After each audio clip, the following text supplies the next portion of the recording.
look at the book of Amos, and let's read Amos chapter 1. I thought we were in Daniel, doing Daniel 2. We are. We're doing Daniel 2. Let's look at Amos chapter 1. Now, Amos was the first great writing prophet. Remember that? The big shift between charismatic prophets like Samuel and Elijah comes with Amos. Amos is the classical prophet. If you're talking about classical prophecy, it begins with Amos. Amos writes in the reign of Jeroboam II of Israel, having come from Judah. Amos is another one of those people, I almost hesitate to say this, but I think I have to. Amos is another one of those people who was highly educated, was independently wealthy, and when the high priest of Israel called him a prophet, he scoffed and said, what? I'm no prophet, nor a prophet's son, because you remember the son of a prophet was the title for the member of a prophet.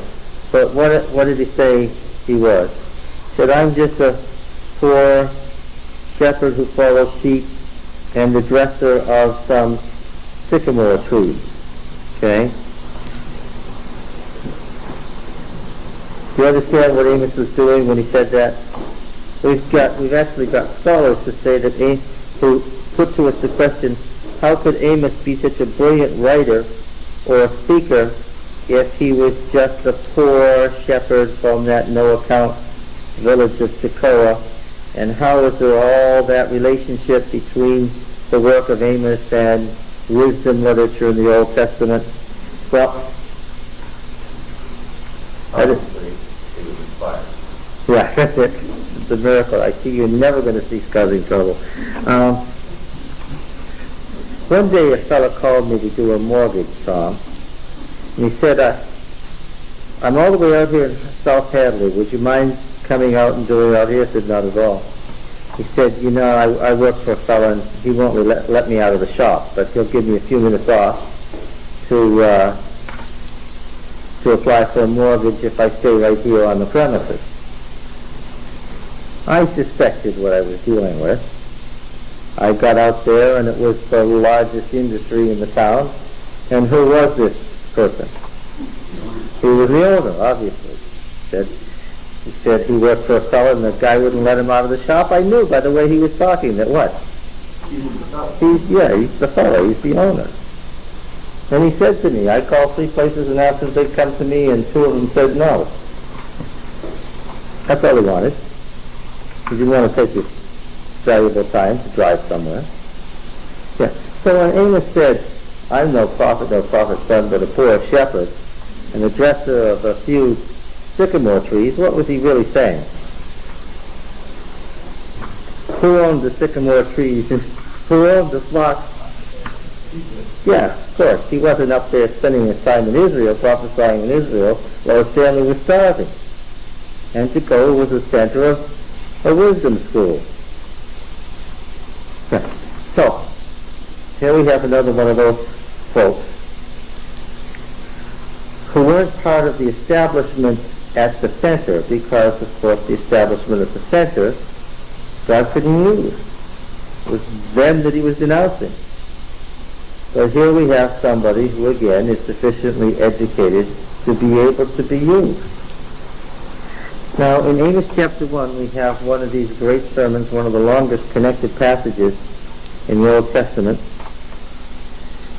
And we're going to see a process here. I want to read through the sermon and do some comments on it that are going to reflect on how we handle Daniel 2 and 7 and 11. The opening passage, the opening sentence. Now this is to Israel. He's alternating between the temples at Bethel and Samaria, so he's in Israel, the great rival of Judah. Here's the opening.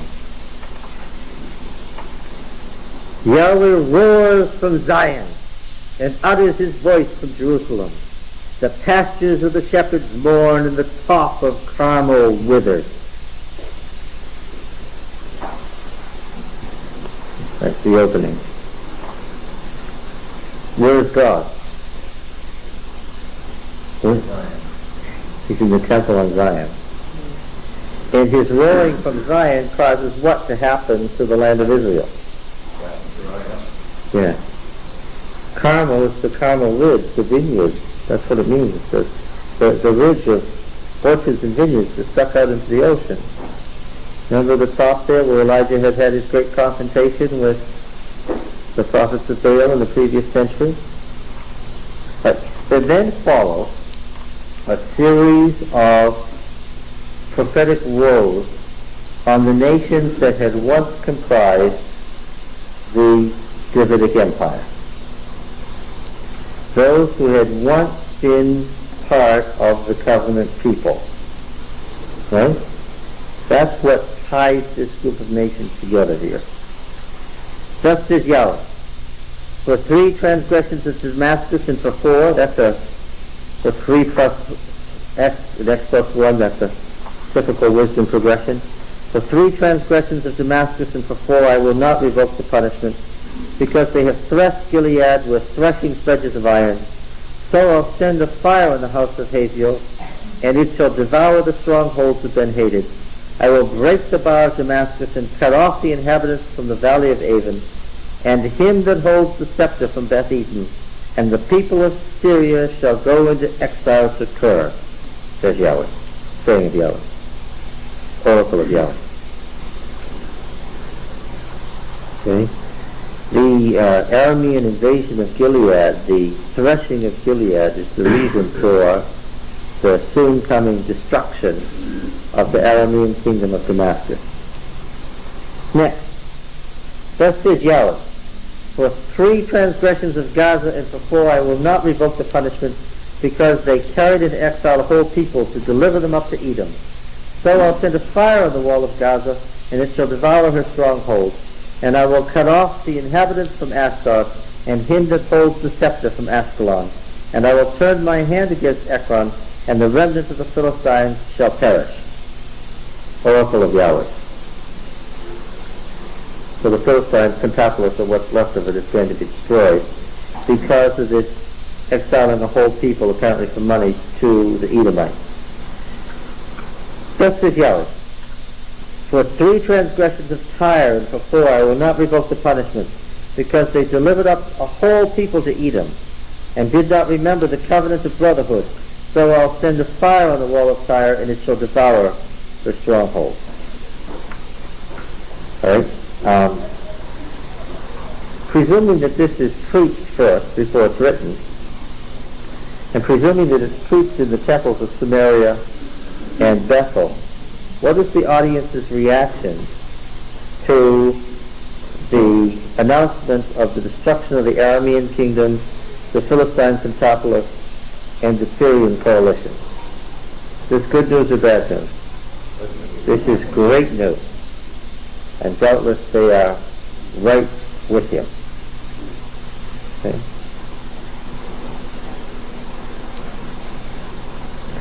Number 4, thus says Yahweh, for 3 transgressions of Edom and for 4, I will not revoke the punishment, because he pursued his brother with the sword and cast off all pity, and his anger tore perpetually, and he kept his wrath forever. So I'll send a fire upon Teman, and it shall devour the strongholds of Bozrah.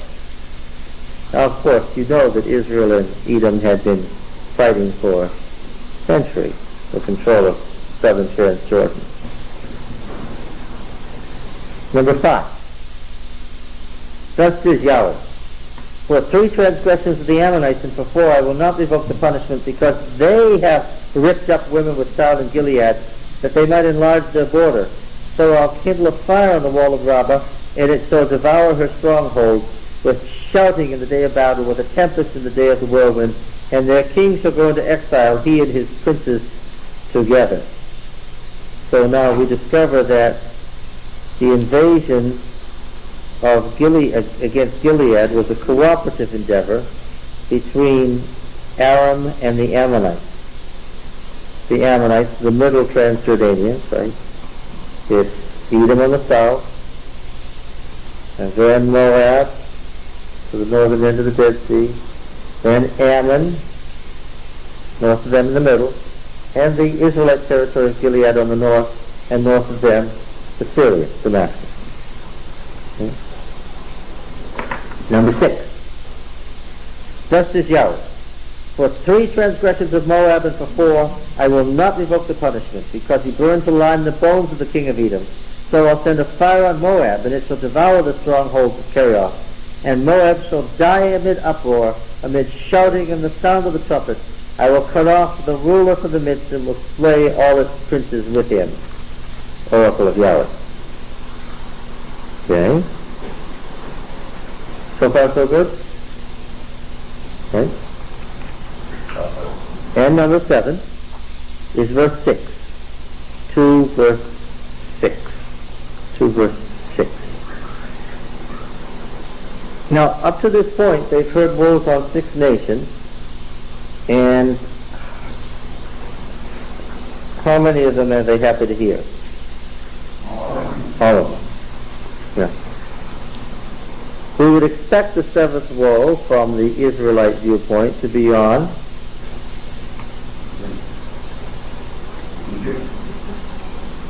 now, these are nations that comprise the former Davidic Empire.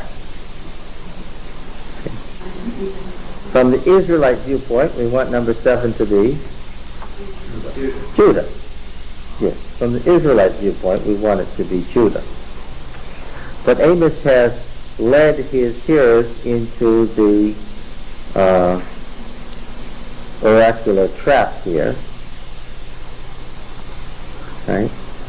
If his words are true and they're happy to hear them, then number 7 is, thus says Yahweh, for 3 transgressions of Israel is for 4, I will not revoke the punishment, because they sell the righteous for silver and the needy for a pair of shoes, they that trample the head of the poor into the dust of the earth and turn aside the way of the afflicted.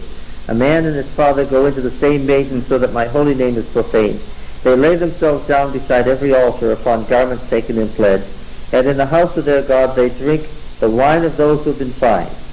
Yet I destroyed the Amorite before them, whose height was like the height of the cedars, and who was as strong as the oaks. I destroyed his fruit above and his roots beneath, and I brought you up out of the land of Egypt, and led you 40 years in the wilderness to possess the land of the Amorites. And I raised up some of your sons for prophets, and some of your young men for Nazarites. Is it not indeed so, O people of Israel? Oracle of Yahweh. But you made the Nazarites drink wine, and commanded the prophets, saying, you shall not prophesy. Behold, I'll press you down in your places, a cart full of sheaves presses down. Flight shall perish from the swift, and the strong shall not retain his strength, nor shall the mighty save his life. He who handles the bow shall not stand, and he who is swift of foot shall not save himself, nor he who rides the horse save his life. And he who is stout of heart among the mighty shall flee away naked on that day. Oracle of Yahweh. Okay. Now, among the 7 woe oracles, which is the longest? Social and spiritual conditions, typical of the classical prophets. Social and spiritual conditions.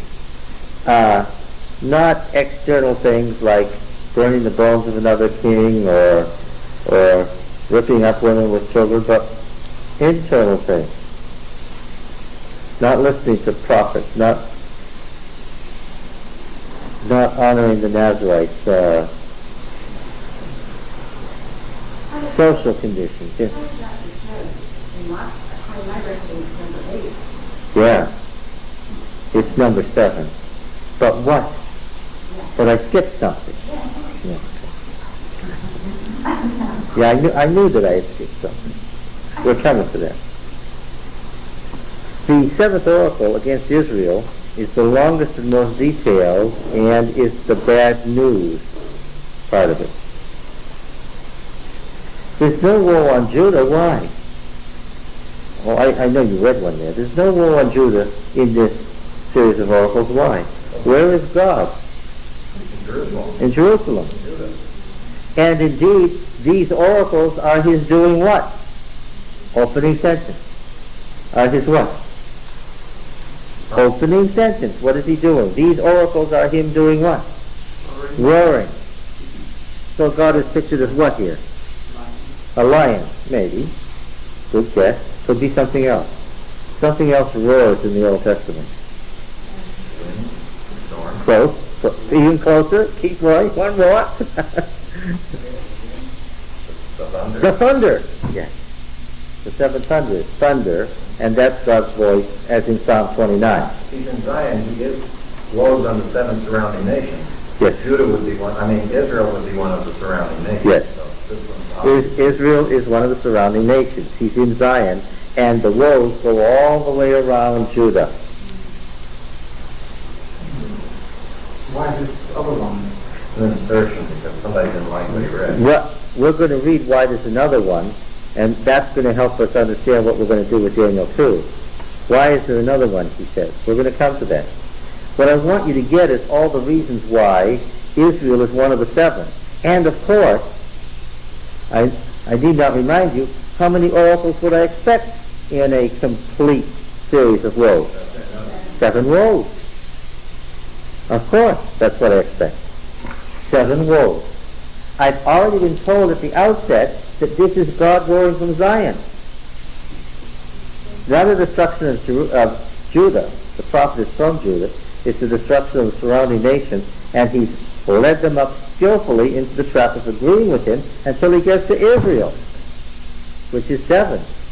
That God's destruction ends with what? 7 is the complete thing. God's destruction ends with what? With Israel.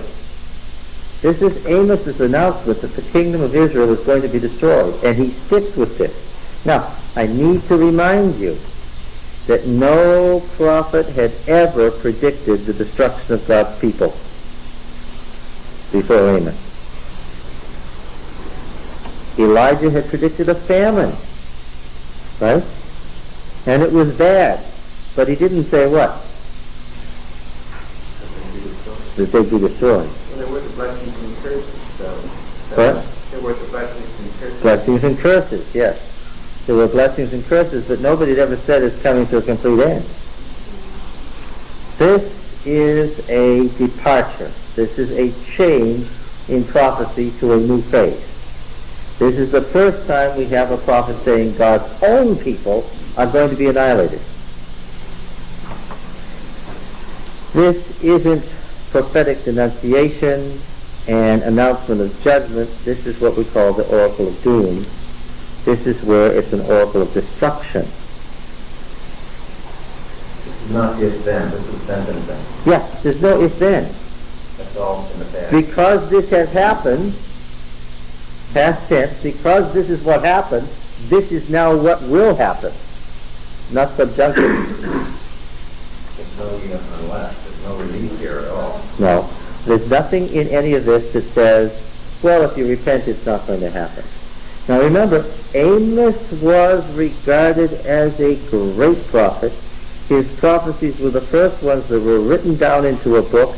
This is the first prophetic book because, of course, we have 2 dramatic things. One, a prophet for the first time says God's people are going to be destroyed. And what happened?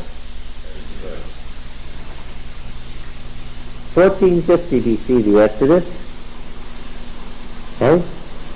722, the destruction of Israel. 700 years. God's people have never been destroyed. They've been getting bigger and stronger all the way. And now they were destroyed. So why was Amos regarded as a significant figure? He said something unthinkable, and what? It happened. And he said it during the reign of Jeroboam II, when Israel seemed to be very strong militarily. How long before 722 was the expression? Well, we don't know that. Jeroboam II reigned from 754, so the outside end is 30 years before, but not very long before. So, Less than a generation. this now is not stated. All of these prophecies that are given are not necessarily. Now, wait a minute. Christ is coming a second time. Period. There's no conditionality to that. It will happen. Why? Because the conditions have been met. The fact that this will happen doesn't mean it's not conditional. What? It means what? You've got something confused here. It means the conditions have already been met. This is not like Jonah in Nineveh. Amos isn't saying maybe Israel will be destroyed, but if it repents it won't be. He's saying, I want you to know the reasons you are going to be destroyed. And he was also there issuing an invitation to those who didn't want to stay part of the system to do what? To leave and go where? To Judah. The conditions had been met. This is still conditionality. So at this point, they have already gone too far. Oh, that's what Amos says. It's too late now. But as we read on in Amos, there's not the slightest hint anywhere in the book of Amos that maybe if you repent, something else will happen. Okay? Now then. But if you get out, you can escape it. Yes, you can escape it. But the escape is in Judah, where Hezekiah is in the midst of a reform that is exemplified by peace, the Sabbath and all that. Let's look and make sure, before we ask why did we skip over Judah, we skipped over 2 verses. Before we justify why we can skip over 2 verses and ask, well, what are those 2 verses? Let's make sure that he really is talking to Israel and not Judah. How about chapter 3 and verse 1? Hear this word that Yahweh has spoken against you, O people of Israel, against the whole family that I brought up out of the land of Egypt. You only have I known of all the families of the earth. Therefore I'll punish you for all your iniquity. Greater knowledge, greater responsibility, judgment. Famous passage, the two walk together unless they agree. Okay, here it is, verse 9. Proclaim it to the strongholds of Assyria and to the strongholds of the land of Egypt, and say, assemble yourselves upon the mountains of Samaria, and see the great tumult within her, and the oppressions in her midst. Now he's calling the 2 great empires at the 2 ends of the Fertile Crescent to do what? He's calling Egypt from the south, Assyria from the north, to do what? Oh, did it say Ashdod? No, it's just a textual corruption. Asher and Ashdod have gotten confused here. It's Assyria. Proclaim to the strongholds of Assyria, to the strongholds of the land of Egypt, assemble yourselves in the mountains of Samaria, and see the great tumult within her. They do not know how to do right, says Yahweh. Those who store up violence and robbers in their strongholds. Therefore, thus says the Lord God, an adversary shall surround the land and bring down your defenses from you, and your strongholds will be plundered. Now, that was about Samaria. Verse 13, skip the insertion here, written in Aramaic in obviously the margin of a scroll, and so it's referring to the text, a corruption. Verse 13, hear and testify against the house of Jacob, says the Lord God, the God of hosts, that on the day I punish Israel for his transgressions, I will punish the altars of Bethel, and the horns of the altar shall be cut off and fall to the ground. I will smite the winter house with the summer house, and the houses of ivy shall perish, and the great houses shall come to an end. Who's that again? Israel. Specifically? Yes, specifically who? Yeah, okay. First we had Samaria. Yes. First we had Samaria. Now we have Bethel. Samaria, Bethel. Now, verse 4:1. Hear this word, you cows of Bashan, who are on the mountains of Samaria. Now what do we have? We had Samaria, then we have Bethel, now we have what? Samaria again, right? And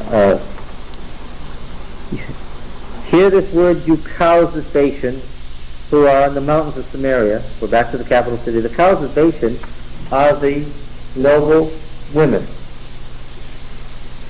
He called the noble ladies cows? Well, they worshiped the bull, and their noble men were called bulls, so he does a takeoff on that and calls the noble women of the capital city cows. Okay? Hear this word, you cows of Bashan who are in the mountain of Samaria, who oppress the poor, who crush the needy, who say to their husbands, bring that we may drink. The Lord God has sworn by his holiness, and behold, the days are coming upon you, when they shall take you away with hooks, even the last of you with fish hooks, and you shall go out through the breaches, in the walls, of course, everyone straight before her, so all the walls are broken down on every side, and you shall be cast forth into Harmon. Okay, now we had Samaria, then we had Bethel, then we went back to Samaria in 4:1. What do we expect now in 4:4? Bethel. Come to Bethel and transgress, to Gilgal and multiply transgression. Bring your sacrifices every morning, your tithes every 3 days. Offer a sacrifice of thanksgiving of that which is leavened. Proclaim freewill offerings and publish them, for so you love to do, O people of Israel. So the ritual of the temple will not save them. All right? Question. Yes. Is bringing the tithe every 3 days or 3 years? What is your... Mine is 3 years. Yes. 3 years of days in the margin. The Hebrew says days. The translators have assumed he must mean years. Because in the law we read, in Numbers, I'm sure you didn't forget this for an instant, that there's a second tithe when? In the 3rd and 6th year, every 3 years of the 7-year thing. Although it has generally not been recognized in Evidence Circle, this is a proof text. I'm so glad you brought this up. This is a proof text for what? The year-day principle. Because when he says every 3 days, he's punning on what? You bring your second tithe when? Every 3 years. But he says, since you love ritual and think it will save you, bring your tithe every 3 days. Paralleling days to years. Another one of those day-year texts in the Bible where Dr. Ford couldn't find any. All right, let's keep on going. Stop beating on Dr. Ford here. Get back to the text. Yes. Then some of the things now, we're going to have examples here. We're going to have 7 examples of what God has done to try to bring them to their senses. These are examples of how God brings judgment on people to cause them to repent. I gave you cleanness of teeth in all your cities and lack of bread in all your places, yet you did not return to me. Famine. I withheld the rain from you, and when there were yet 3 months of the harvest, I would send rain on one city and no rain on another, capricious weather. One field will be rained on, and on the field which it did not rain with it. So 2 or 3 cities wandered to one city to drink water and were not satisfied, yet you did not return to me. I smote you with blight and mildew. I laid waste your gardens and your vineyards, your fig trees and your olive trees, the locusts devoured, yet you did not return to me. I sent among you a pestilence after the manner of Egypt, the Egyptian plague. I slew your young men with the sword. I carried away your horses. I made the stench of your military camp go up into your nostrils, yet you did not return to me. I overthrew some of you as when God overthrew Sodom and Gomorrah. This would be like a natural disaster. Okay? And you were as a brand plucked out of the burning, yet you did not return to me. Therefore, thus I will do to you, O Israel, because I'll do this to you. Prepare to meet your God, O Israel. For lo, he who forms the mountains and creates the wind and declares to man what is his thought, who makes the morning darkness and treads on the heights of the earth, Yahweh, the God of hosts, is his name. All right, the next chapter, here this word which I take up over you in lamentation is a lament in the Pina, in the lament thing. O house of Israel, fallen no more to rise is the virgin Israel forsaken on her land and so forth. Are we still talking about Israel? Yes, we're still talking about Israel. All right, and what do we have here in the next verses 4 and 5? It says, house of Israel,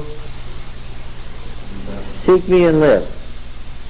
What did the priest order? Do not seek Bethel, do not enter Gilgal or cross over to Beersheba, for Gilgal shall surely go into exile and Bethel shall come to naught. Still talking about Bethel and Gilgal. Seek the Lord and live, lest he break out like fire in the house of Joseph and devour with none to quench it for Bethel. Yeah. Down further, he talks about the remnant of Joseph in verse 15. The remnant of Joseph. Joseph is Ephraim and Manasseh. Joseph is Ephraim and Manasseh. What kingdom are we talking about? Yeah, we're talking about the northern kingdom. All right. Woe to you who desire the day of the Lord. Why would you have the day of the Lord? Remember this verse 18? It's darkness and not light, as if a man fled from a lion and a bear met him, and went into a house and leaned with his hand against the wall in relief, of course, and the serpent bit him. Is not the day of the Lord darkness and not light and gloom, with no brightness in it?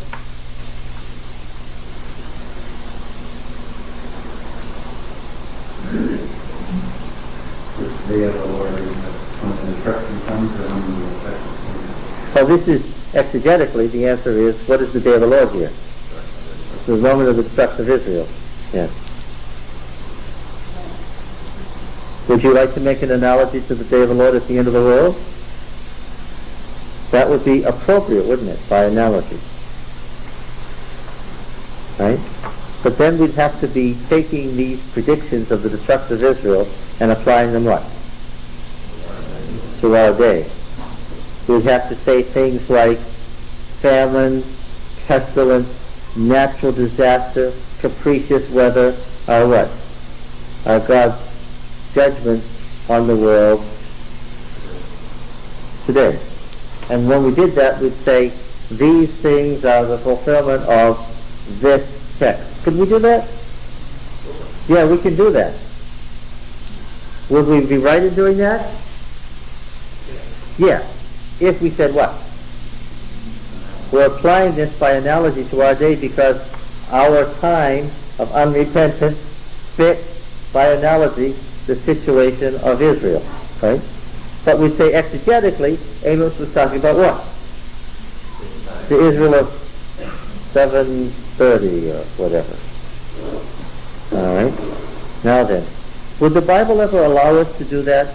Would the Bible ever take a passage written to a previous time and apply it to a later time?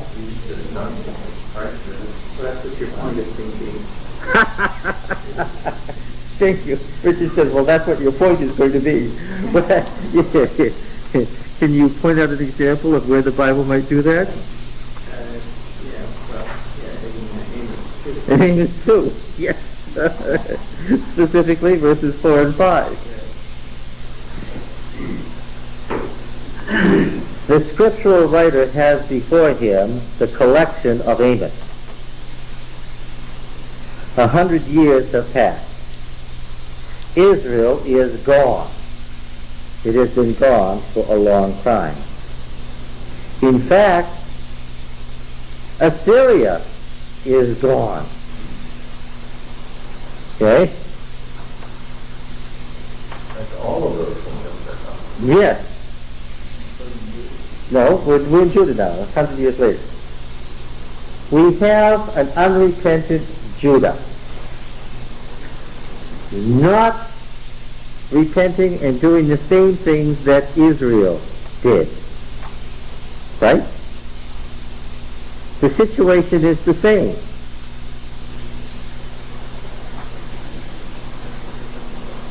The creator of the book as it now stands does what?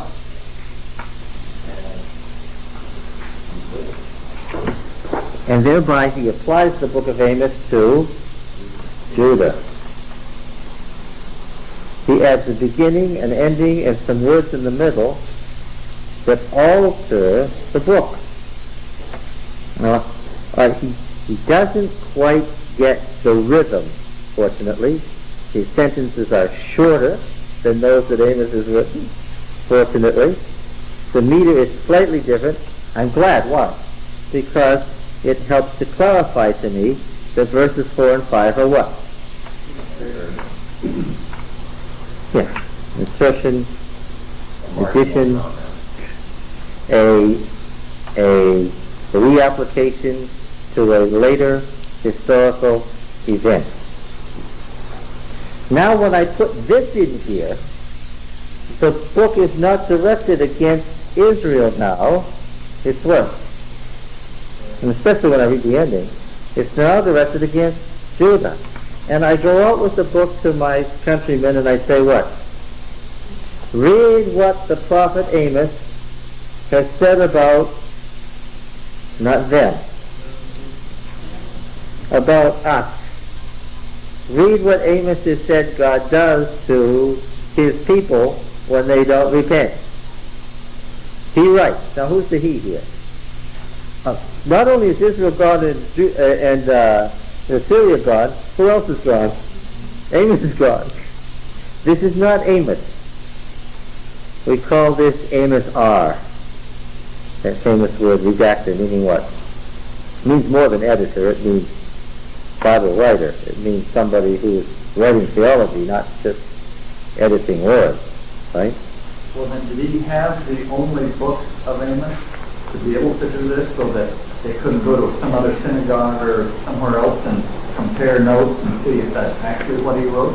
Unknown. Don't know who redactor of Amos was. But it's stuff. It was passed on down. What he did stayed, and This is the scripture. Yes. Yes. We don't say, oh, verses 4 and 5 are the interpolation, not inspired.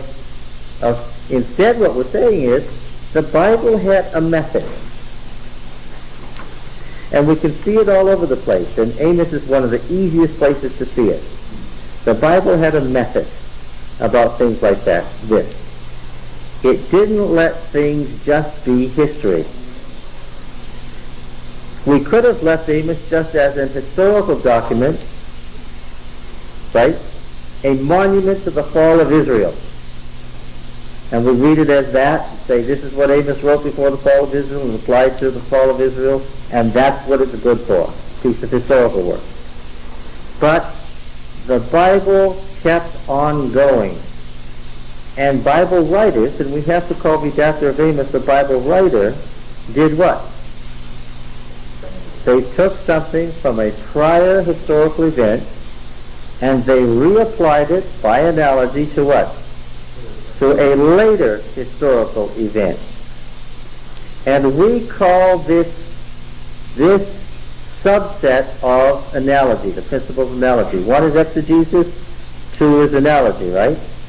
The subset of analogy that is the kind of analogy where you take a passage of the Bible that was directed to one historical event and you spread it out to a later historical event, we call that what? Historicism. Okay? I've been telling you now for months that Adventists are historicists, not dispensationalists. That our method of interpreting the Bible is historicism when it comes to these predictive prophecies. But the question I said was, why historicism? Why not dispensationalism? Why? Just because Joachim of Fleur in 1250 A.D. decided that historicism was a good way to describe the prophecies of Daniel, and so some medieval theologian said it, therefore we're still stuck by it? When even the Catholic Church left it? Are we just out-traditionalizing them? No, there's a reason for sticking by historicism. It's the method of the Bible. All right, what does it say here?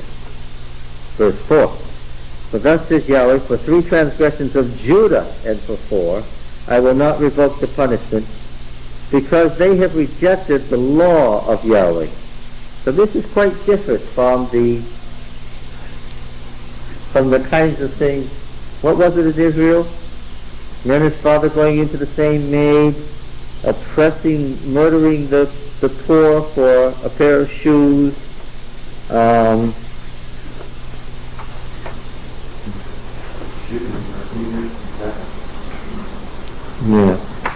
Here, they have rejected the law of Yahweh and have not kept his statutes, but their lives have led them astray, after which their fathers walked. So I'll send a fire on Judah, and it shall devour the strongholds of Jerusalem.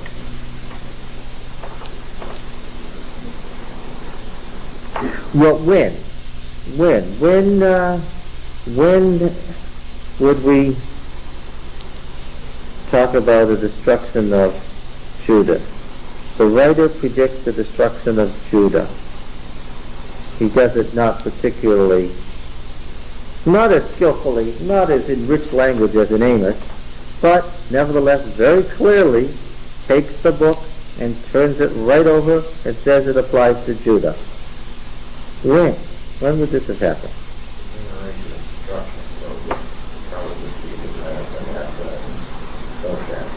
Between Manasseh and then Zedekiah.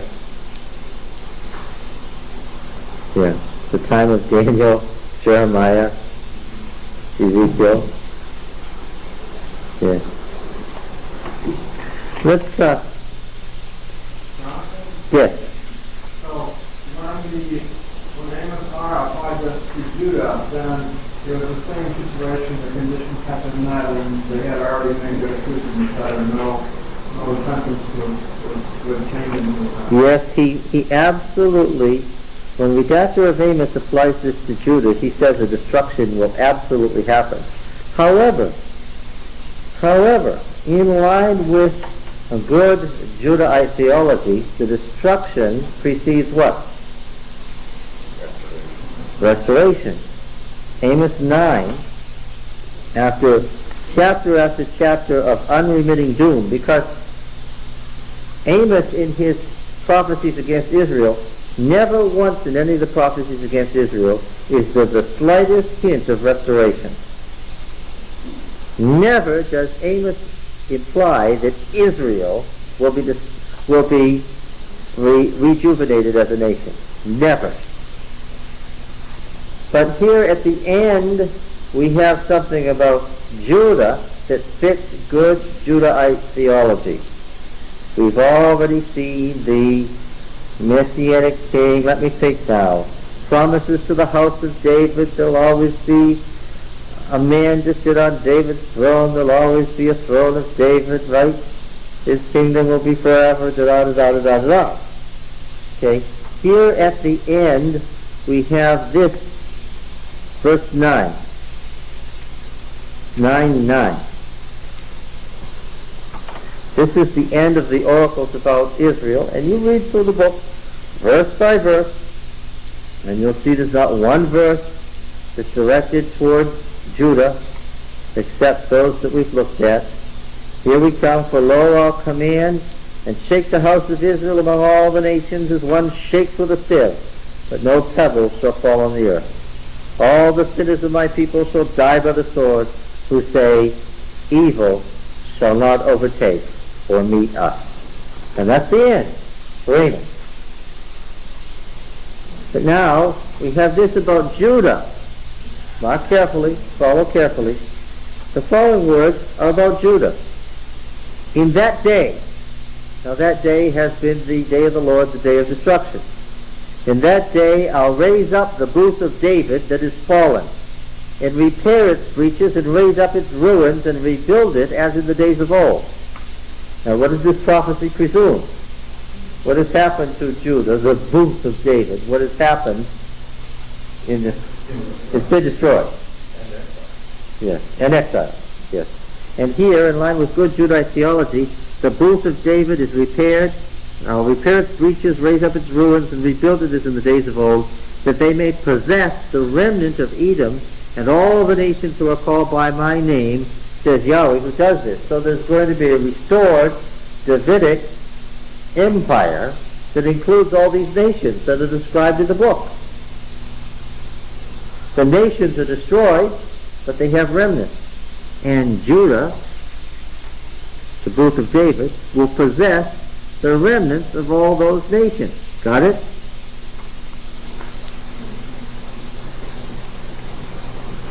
Behold, the days are coming, says Yahweh, when the plowman shall overtake the reaper. They're still reaping the old harvest when they're putting in the new. And the treader of grapes, him who sows the seed. The mountains shall drip sweet wine, and all the hills shall flow with it. I will restore the fortunes of my people Israel, and they shall rebuild the ruined cities and inhabit them. They shall plant vineyards and drink their wine, and they shall make gardens and eat their fruit. I will plant them on their land, and they shall never again be plucked up out of the land which I have given them, says Yahweh your God.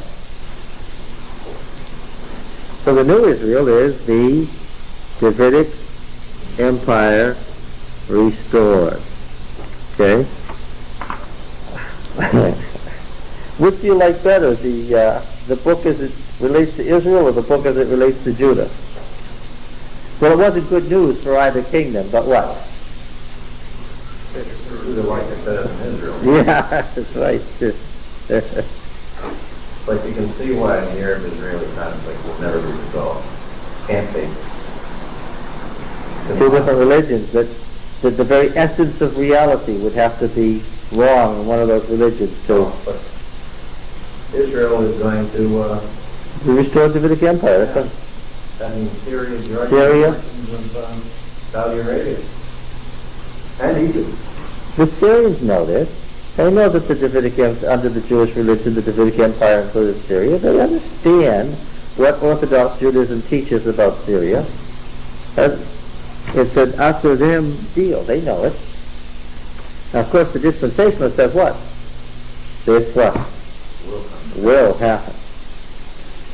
All right, so the new Israel is the restored Davidic Empire under David, the new David, in this passage at the end. Changes the meaning of the book. It really changes the whole meaning of the book. Because if you read every verse in the light of this program of events, then these passages mean different things. This is only the for now until what? Until the rest. But it doesn't make any sense, because in verse 9, he talks about sifting among the nations, not one grain falls upon the earth. The two endings don't agree with each So other. they don't come back. Right. Not ever. Not ever. The two endings don't agree with each other. Oh, let me say something else, because you raised an interesting point. Redactor of Amos doesn't alter Amos's words to fit his program of events. Scholars have noted again and again and again that when a later writer undertakes to reapply a passage, he doesn't do what? He doesn't change it.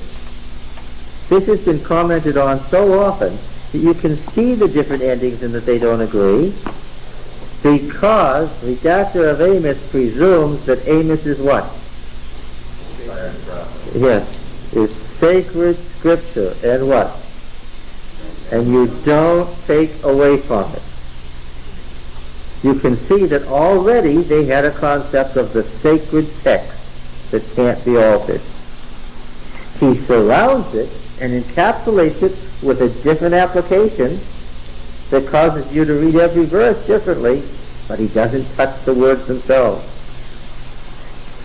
He gives you a different picture of the program of events. Oh, Amos implies something, doesn't he? The way Amos preaches to Israel, all these nations are going to be destroyed, leaves you with the obvious conclusion that what's going to survive?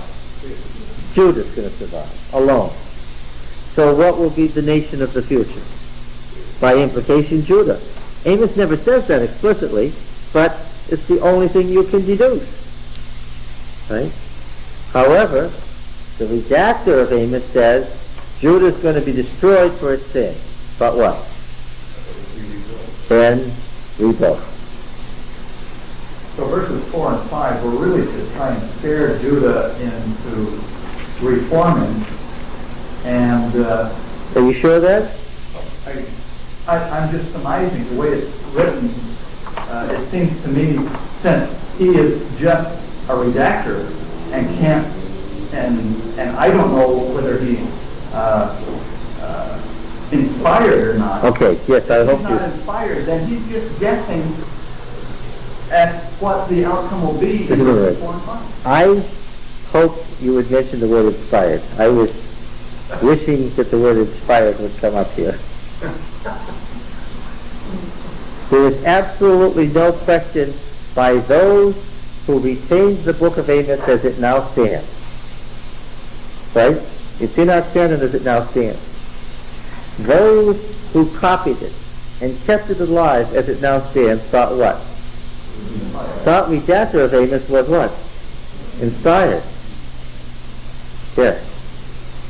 Now, did they assume he was inspired only because of the historical events since this time? Was it just dumb luck that he wrote something and it actually came true? Well, of course, no, wait a minute. That was a theological text, and he said a good one.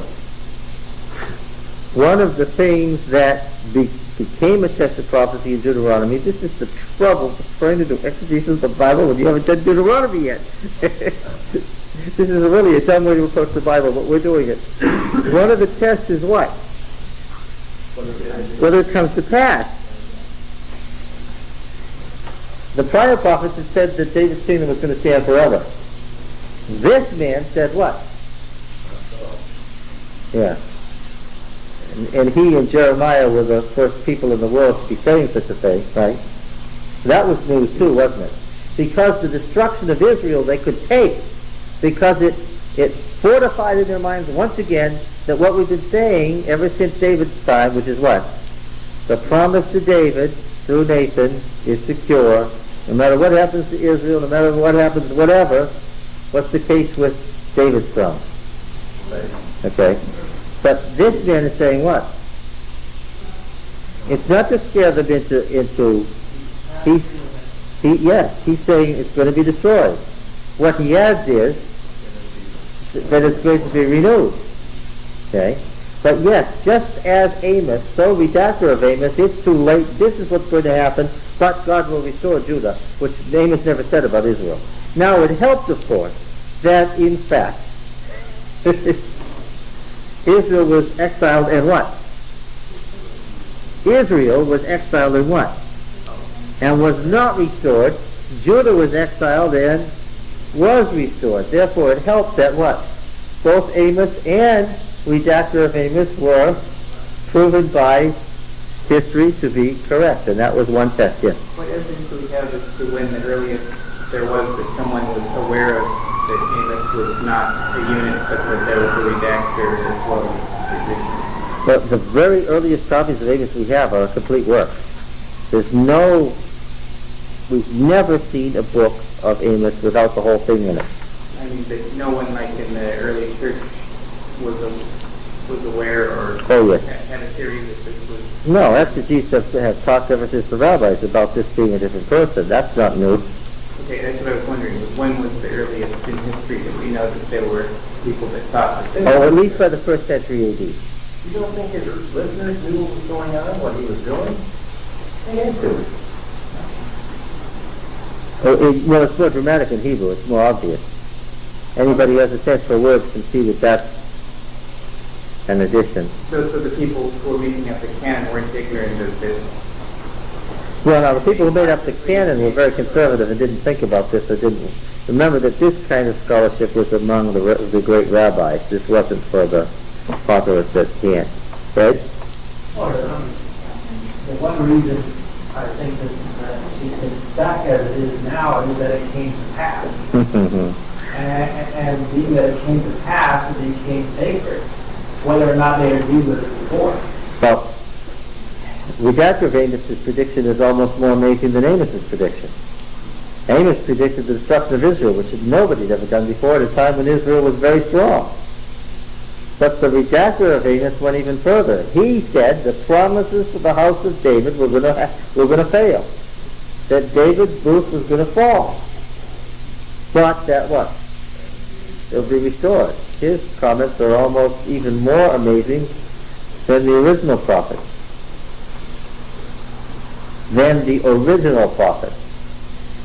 He's prophesying and making dramatic prophecies, and they came true. What am I telling you? The person who did this was what? Was a prophet. Yeah. You have dates to put with The additions have to occur when? after the last war. Yeah, the last moments of Judah, when its doom was fated. After the death of Josiah. Before the death of Josiah, the Deuteronomic program of reform assumed the Davidic Empire was already reestablished and that Josiah was the new David and that the Messianic age was about to begin. And many people thought that Josiah was the Messiah, the promised Messiah. So it wasn't in Josiah's time. It wasn't until after the death of Josiah. When did Josiah die? Battle of Carchemish, 609. I know that you knew that. You just... You're all being too humble to say it. Yes, and when was Judah destroyed then? 586 was his final destruction, so 14:9, 23 years in between there. That's the time of Jeremiah. That's also the time that Amos was revamped to read as it now reads. And that's the time when Amos would have been read as it now reads. And of course during the exile they would have read it, looking for the time of this reestablishment. Does that have anything to do with Daniel? Daniel was reading a prophet that said what? The Davidic Empire was destroyed, but what? It was going to be rebuilt. Yeah. Is there any way you could say whether or not it could possibly have been Jeremiah that added on to it? Yes, or one of Jeremiah's circle. Yes, yes. Or the second Deuteronomic historian. Yes. There are 2 or 3 likely candidates among our known names. And of course, sitting here in the 20th century AD, we'd like to have a known name. But it's possible that it was a prophet that we have never heard of. Or a prophet like some of those that are mentioned, like Iddo or Jasher or Gad, where the prophet is mentioned and his works are mentioned, but what? Yes. Of course, the way you do that is you look at language and see how similar it is, but it's just a guess. It's really very subjective. You could these verses implied in later to the new verse. Somebody else went to Noah, and somebody else won't be. Well, of course, that application is an application where the book of Revelation quotes the word. So, what the Revelator has done is what? Made a later historical application. But since he did that, that's more proof that it was inspired. Well, look, I wouldn't take it that way. I take the canon to be what? And now we're going in circles because you want to know why is this in the canon.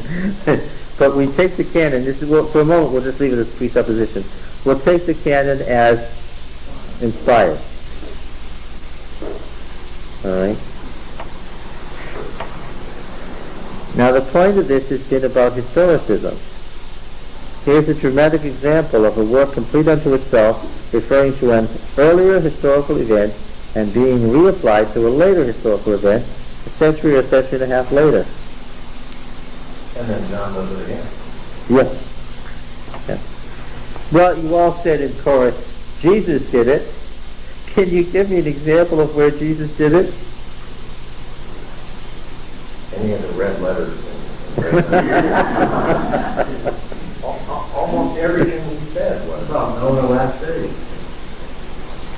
Yes, you are correct. As it was in the days of Noah, His virtual method was to take anything that applied to any historical event exegetically in the Old Testament and do what? And move it to a later historical event in his own time or in the future at the end of the world. Yes. Yeah, well, yes, of course, that's what he did. Christianity was an analogical reinterpretation of the original meaning of the Old Testament. Okay. Example, Daniel 11, Matthew 24. So would the certain Jewish scholars recognize the validity of the historical method? Yes. Yes, because, well, I don't know if they think it's valid, but they certainly would agree that the analogical method of reapplication was the method of the rabbis. So to try to support the fact that Jesus was the Messiah, you wouldn't have to try to argue that he was the exegetical meaning of the Old Testament. No, because he couldn't be. There are too many details that don't fit Jesus. That's why I stopped you this morning. Exegetically, there are too many places where the picture of the Messiah doesn't fit precisely the picture of Jesus. An analogy is what? An identity or a similarity? A similarity. The exact same sins weren't prevalent in Judah as were in Israel. Jesus was talking about the destruction of Jerusalem, right? And of course, we already talked about this. And when we look at Mark 13 and Luke 16 and Matthew 24, How well did I do? Luke, pretty good. Mark 13, Luke 21, and Matthew 24. Well, I could have found it in two of them. What do? We know he's talking about the destruction of Jerusalem. What do? Prior to the end of the world. Right? There's a good example of historicism. Now,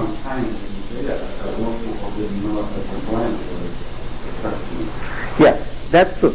The average church member has not the foggiest notion of what the exegetical meaning of these passages are. Therefore, they don't know that historicism is valid, or why it's valid. Now, in Matthew 24 and verse 15, Jesus quotes Daniel 11.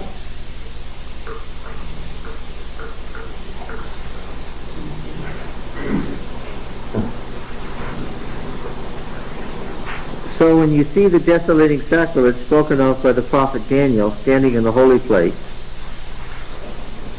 let the reader understand. And that's in the various interpretations of the, let's see. Let's read this in Mark 13. Let's see if we can find this in Mark. Can we? Is this in Mark?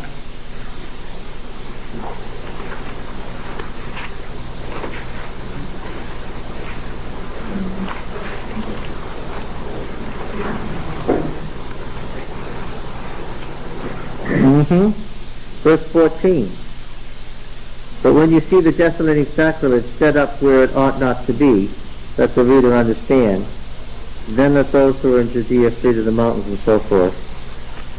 I wonder if it's in Luke. Luke 21.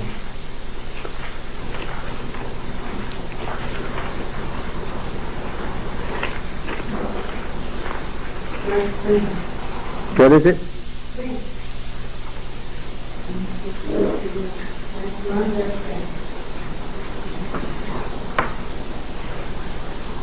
Luke 21, do you see the verse? I don't. 20. Yes. When you see Jerusalem surrounded by armies, then know that its desolation comes near. No, he doesn't say let the reader understand. It's Mark and Matthew that do. I presume that the words let the reader understand that occur in both Matthew and Mark aren't editor's comments by the gospel writer, but are Jesus' comment aside in his sermon. Okay. Let the reader understand. Then those who are in Judea flee to the mountains. The desolating sacrilege in Daniel 11, the abomination of desolation, is wrought by the little horn. Now we've got to do a series of things exegetically so we know who the little horn is. Let's go to Daniel, and I'll show you that Jesus is doing an analogical reapplication. Who are the four kings in Daniel 2? Well, we know from Daniel 1 who the first and last are. Who are they? First one is Nebuchadnezzar, and the last one is Cyrus, and so we're looking for two kings in between. Let's just now presume that we read Daniel 3, 4, 5, 6, and 7. We find the two middle kings. Who are they? Belshazzar and Darius the Mede. Okay. Now let's go to Daniel 7, the parallel to Daniel 2. When I say the parallel, remember I told you that Daniel 2 to 7 is a chiasm. All right? Why are you looking like that?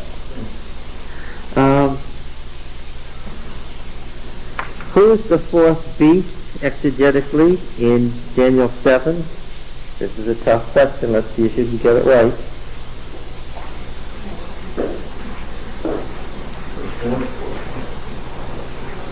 Well, if Daniel 2 and 7 are the two ends of a chiasm, and they're parallel to each other, and the gold, silver, brass, and iron are Nebuchadnezzar, Belshazzar, Darius the Mede, and Cyrus the Great, then who is the evil? Well, that would make Cyrus a bad figure in the book of Daniel.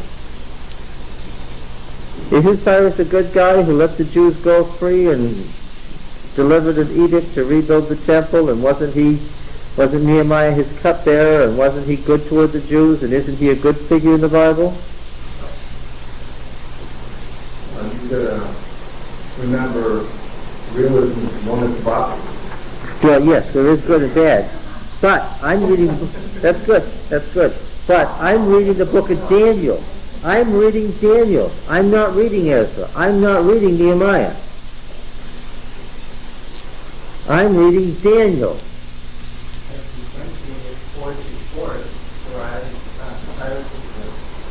Is the fourth one, and they've been evil emperors who've been against God's people. And this explains one of those passages in Daniel where every single Adventist writer skirts around what it says, does a little exegetical tap in, trying to explain away that it doesn't really mean what it says. Let us read Daniel 10.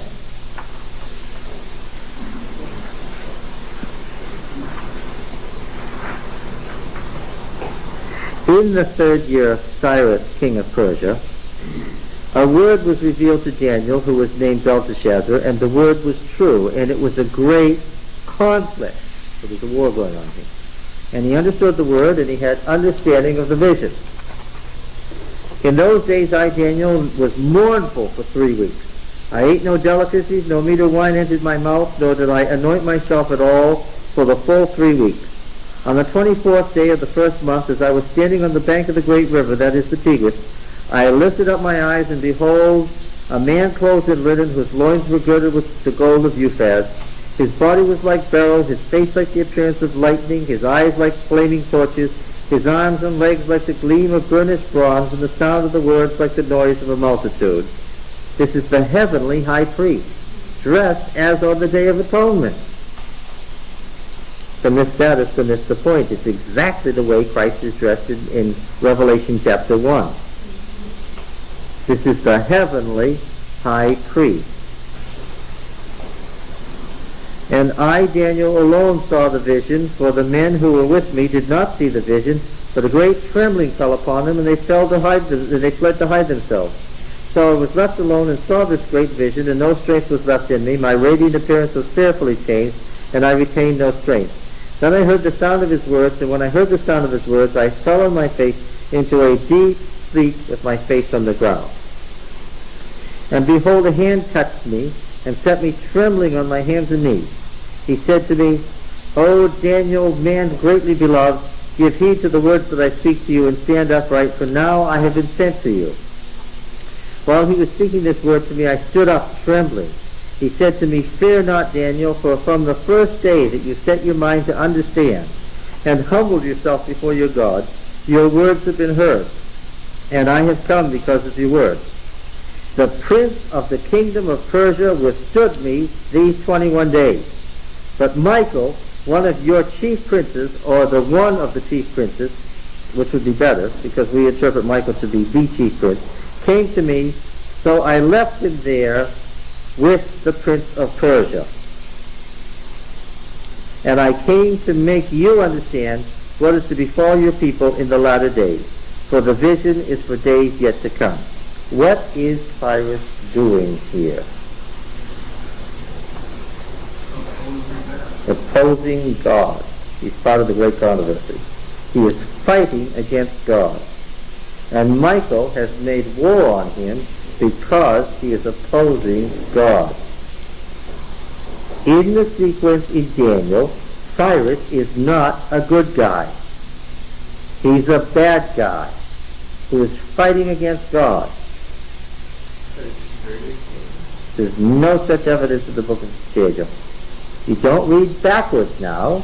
Ezra is when? Before or after Daniel? Therefore what? We're doing an exegesis what? We've never heard of that stuff. Okay. Now then, in Daniel, without reading backwards from Ezra and Nehemiah, Cyrus is a bad person.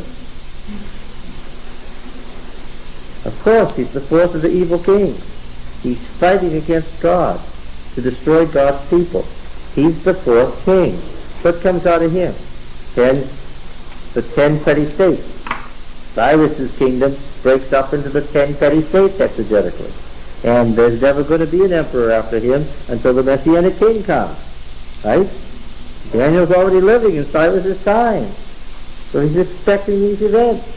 And he's waiting to know when and how. Because the time the 70 years are over. Yeah, that's what that's all about. All right? Now then, a little horn grows out of the 10 client states and tries to become a world emperor, and he's destroyed by the Messianic king in the last great battle. And that's what Daniel 10 and 11 are about. And in the last battle, the little horn sets up his desolating sacrilege in the temple in Jerusalem. Right? I don't know. I don't know what verse. I'm going to have to look.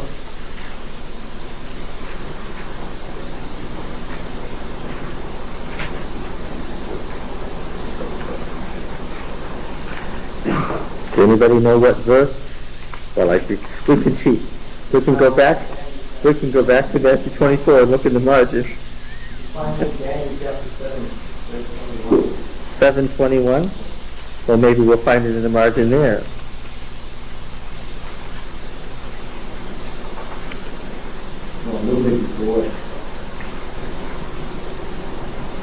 Well, I'm looking for what Jesus is quoting.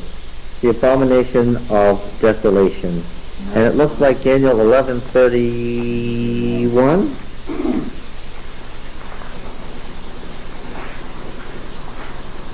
Yes. Beginning in verse 29. At the time appointed, he, the evil king from the north, shall return and come into the south. It shall not be this time as it was before, for ships of Kittim shall come against him. He shall be afraid and withdraw, and shall turn back and be raised and take action against the holy covenant. He shall turn back and give heed to those who forsake the holy covenant. Forces from him shall appear and profane the temple and the fortress, and shall take away the continual burnt offering, or the continual ministry we know now, and they shall set up the abomination that makes desolate. There it is in verse 31. 9:27 is where it originally comes from, yes. Now that my brain is in gear, I do remember these verses. Daniel 9:27 is about the 70 weeks. Remember the 70 weeks? Daniel 9:24-27.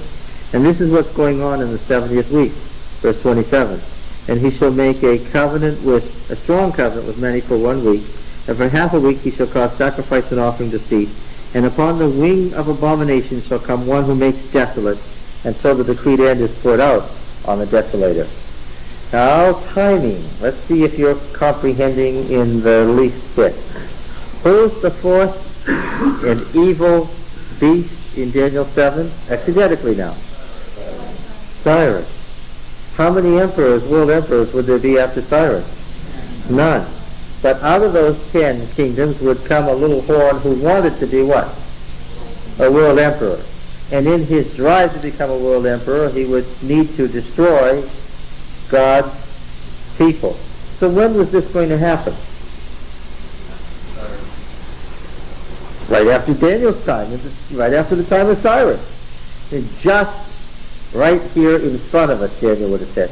If you asked Daniel, spoke to him and said, Daniel, when do you think the end's going to be? When would he say?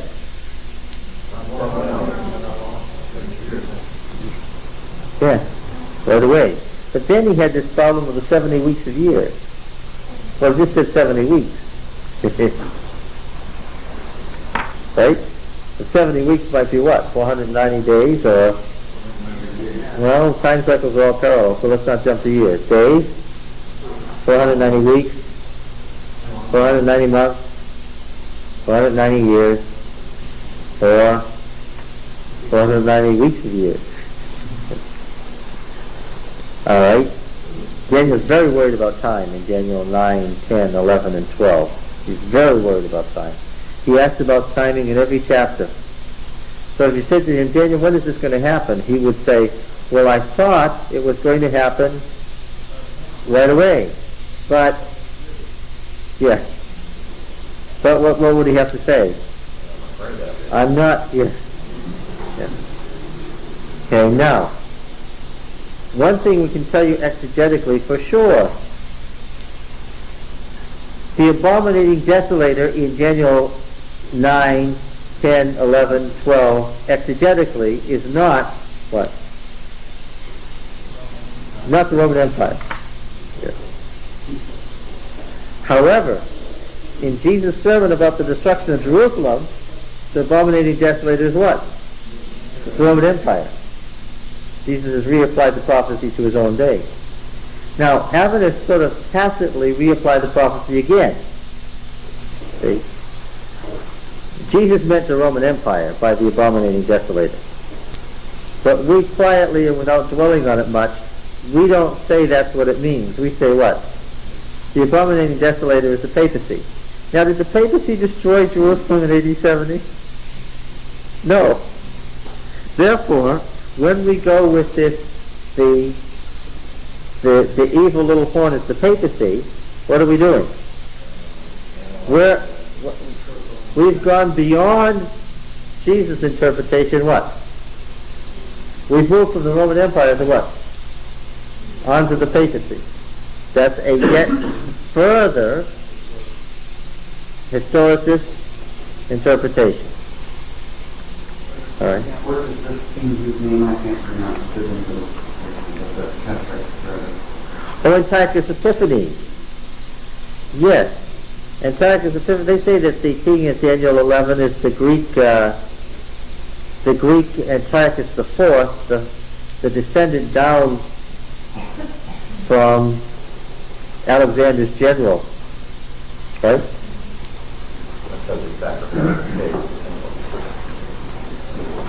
Yeah, and they fought the Maccabean Wars, and a Jewish state came out of it with a Jewish king. And so Daniel is just really a pseudonymous writer, writing under the name Daniel, making up stories to encourage the Jews in their fight with Antiochus to win, because God was going to help them set up a kingdom, and that's what this is all about. Exegetically, of course, it wasn't about that at all. But Daniel has some other problems in it, too. Look at Daniel 8.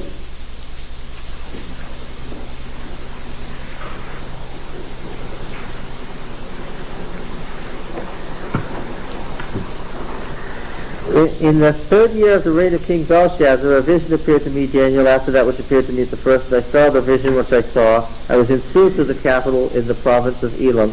Now it's the third year of Belshazzar, and he's already in a Persian sub-capital. What's he doing there? He works for Belshazzar. What is a member of the Babylonian government who works for the Belshazzar, the Babylonian king, doing in a Persian capital, sub-capital, halfway between the capital of Persia and the capital of Neo-Babylonian? Diplomatic nation? Yes, to do what? To bring out about, obviously, what? A peace between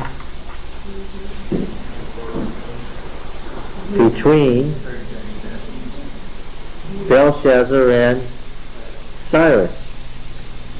It's really a bad move to send as your ambassador someone who thinks that you're going to be destroyed by the Persian king anyway.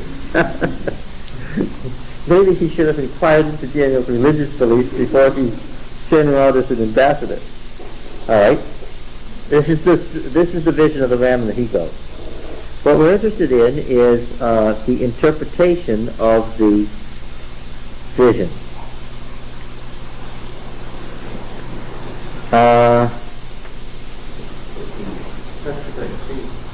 Yeah. Verse 18, as he was speaking to me, I fell into a deep sleep with my face to the ground, but he touched me and set me on my feet. He said, behold, I'll make known to you what shall be at the latter end of the indignation, for it pertains to the appointed time of the end. This phrase is used all the way through Daniel 11. As for the ram which you saw with two horns, those are the kings of Media and Persia. Okay, number one was no.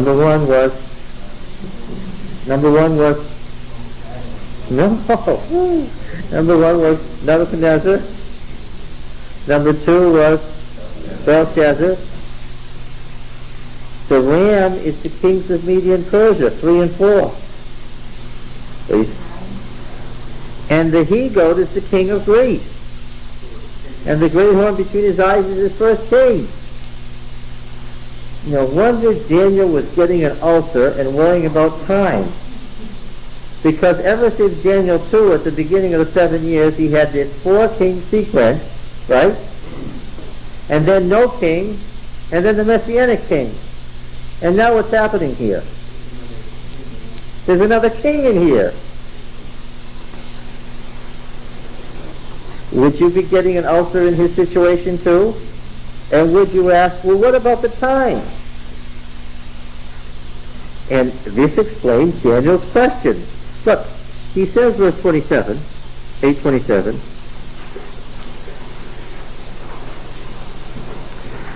and I, Daniel, was overcome and lay sick for some days. Then I arose and went about the king's business, but I was appalled by the vision and did not understand it. Do you see what he didn't understand? Of course, if you don't do an exegesis of Daniel, you can't figure out why he's appalled and can't understand. So what? It's another empire. So what? He should have been saying, oh, it's much clearer now. I see, after battle of the Medo-Persia comes Greece. And then he should have said, is there a Roman Empire after that?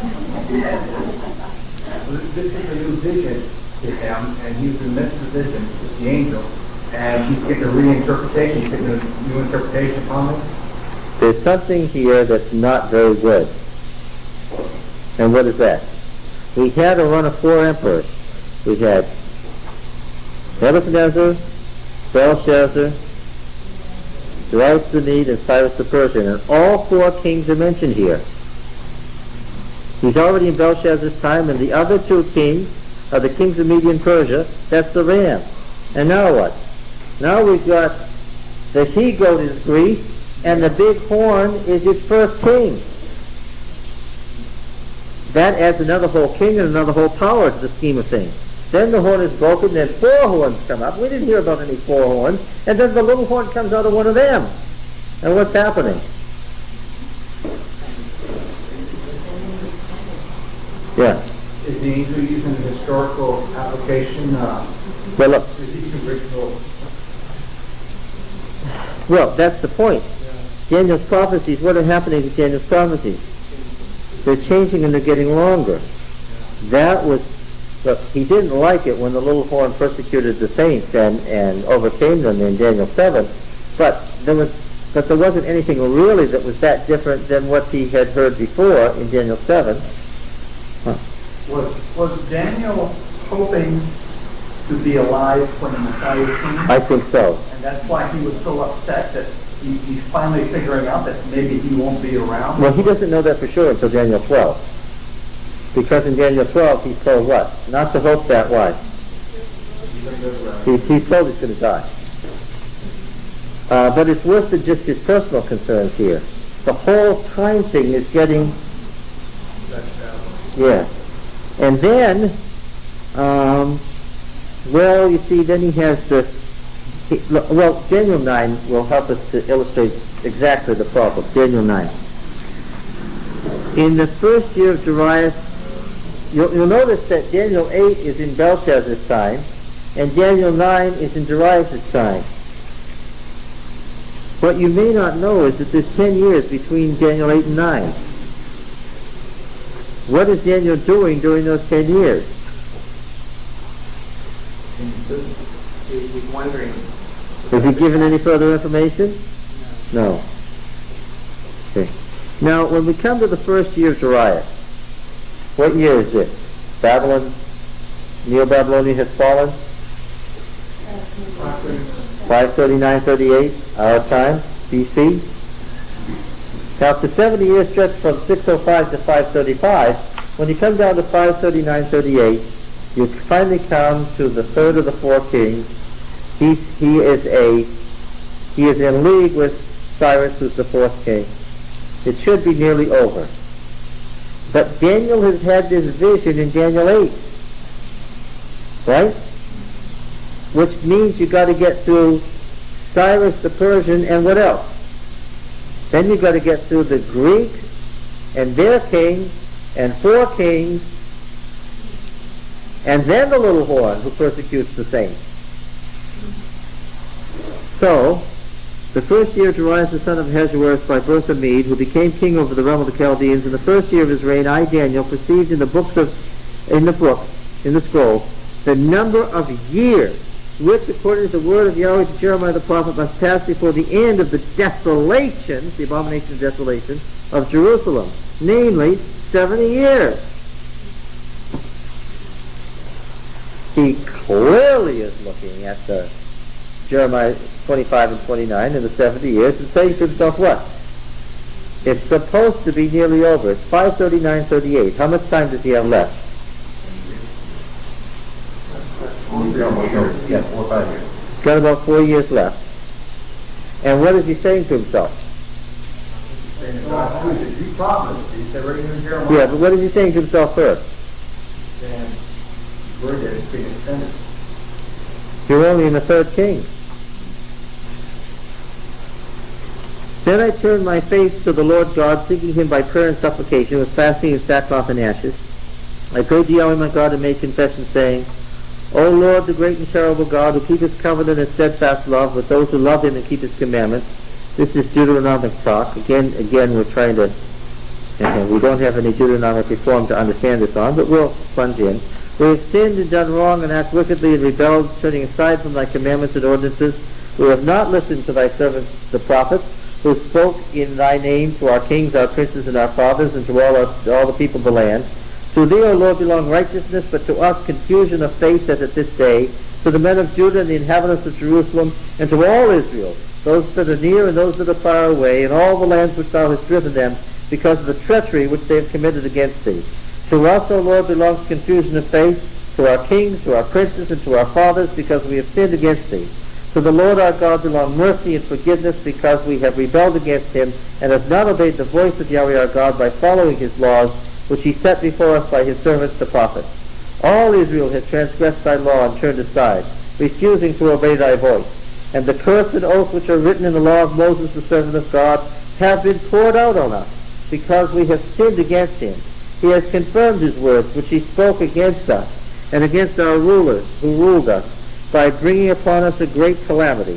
For under the whole heaven there has not been done the like of what has been done against Jerusalem. As is written in the law of Moses, all this calamity has come upon us, yet we have not entreated the favor of Yahweh our God, turning from our iniquities and giving heed to thy truth. Therefore Yahweh has kept ready the calamity, catch that. He's kept it ready, and brought it upon us. For Yahweh our God is righteous in all the works which he has done, and we have not obeyed his voice. And now, O Lord our God, who didst bring thy people out of the land of Egypt with a mighty hand, and hast made thee a name as at this day, we have sinned, we have done wickedly. O Lord, according to all thy righteous acts, let thy anger and thy wrath turn away from thy city Jerusalem and thy holy hill, because for our sins and for the iniquities of our fathers, Jerusalem and thy people have become a byword among all who are round about us. Now therefore, O our God, hearken to the prayers of thy servant and to his supplications, and for thy own sake, O Lord, cause thy face to shine upon thy sanctuary, which is desolate. O my God, incline thy ear and hear, open thy eyes and behold our desolation, and the city which is called by thy name. For we do not present our supplications before thee on the ground of our righteousness, but on the ground of thy great mercy. O Yahweh, hear. O Yahweh, forgive. O Yahweh, give heed and act. Delay not, for thy own sake, O my God, because thy city and thy people are called by thy name. What's the prayer about? Don't what? Don't delay. He reads the vision of Daniel 8 as what? There's a delay. What's his problem? His problem is that the time is getting longer. Yes, because in Amos, the house of David falls, but what? It's restored. I don't get any concept of a long time. Okay? Now, then he's given the vision of the 70 years, 70 weeks a year. Does that help? Does that help? It was the time that was the issue in chapter 8. Everything else was explained. The 2,300 days was not explained. Everything else was explained. He's asking in chapter 9, don't delay. Time is his concern. Does the 70 weeks of years help? It makes it much worse. Yeah. It does help in the sense of giving more information. Well, it gives more information, but the information is not desired information. Is that correct? Yes. Let's go on to chapter 10.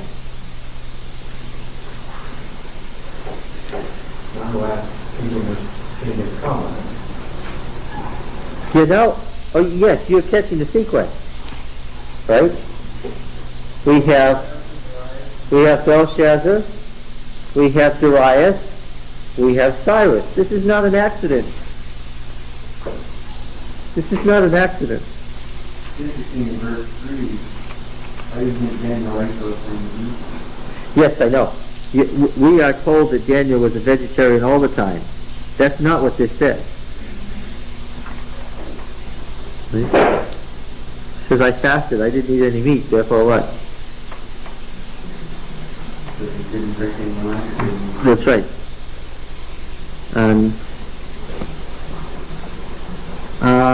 Let's go back to where he was saying that the vision had left him weak. Verse 18. Again, one having the appearance of a man touched me and strengthened me. He said to me, O man, greatly beloved, fear not, peace be with you, be strong and of good courage. And when he spoke to me, I was strengthened. I said, let my Lord speak, for you have strengthened me. Then he said, do you know why I've come to you? That now I'll return to fight against the prince of Persia. And when I am through with him, lo, the Prince of Greece will come. Look. Daniel 8 says Belshazzar. Daniel 9 says Darius.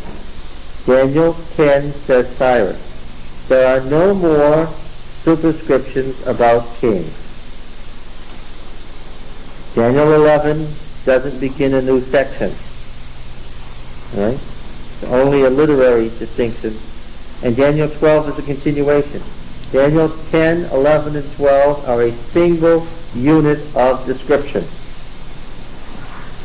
All right. So he says, I will return to fight against the prince of Persia, and when I'm through with him, well, the prince of Greece will come.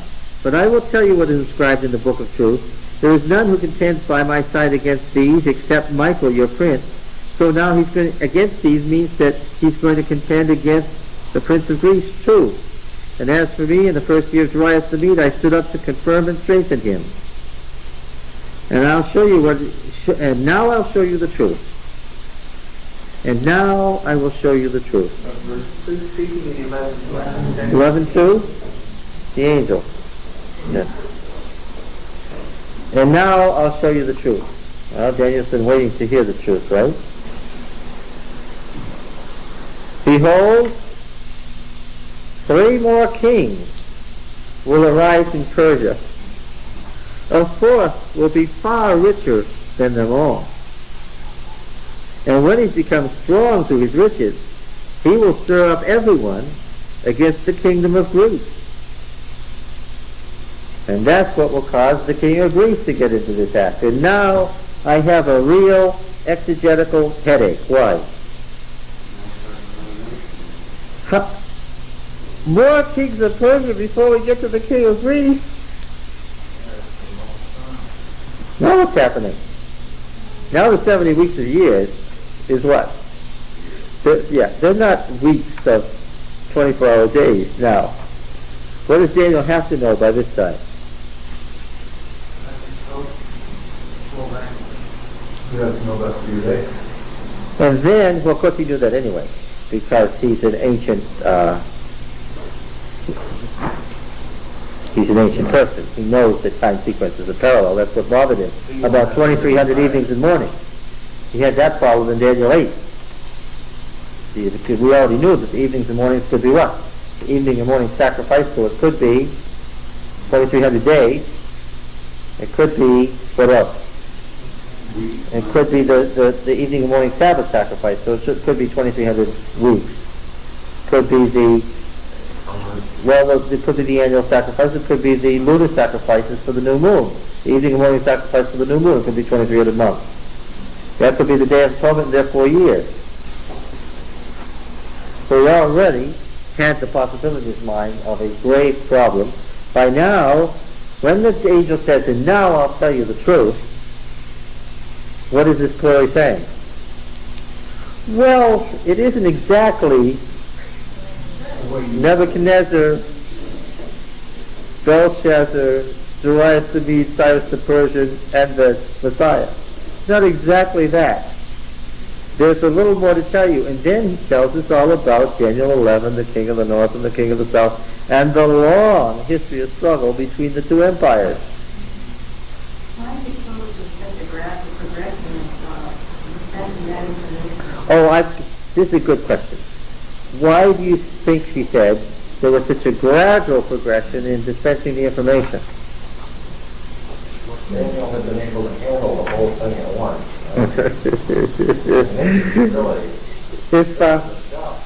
If he had been told about Nebuchadnezzar's dream and told, oh, by the way, have I mentioned that the Messianic kingdom isn't going to come for thousands of years?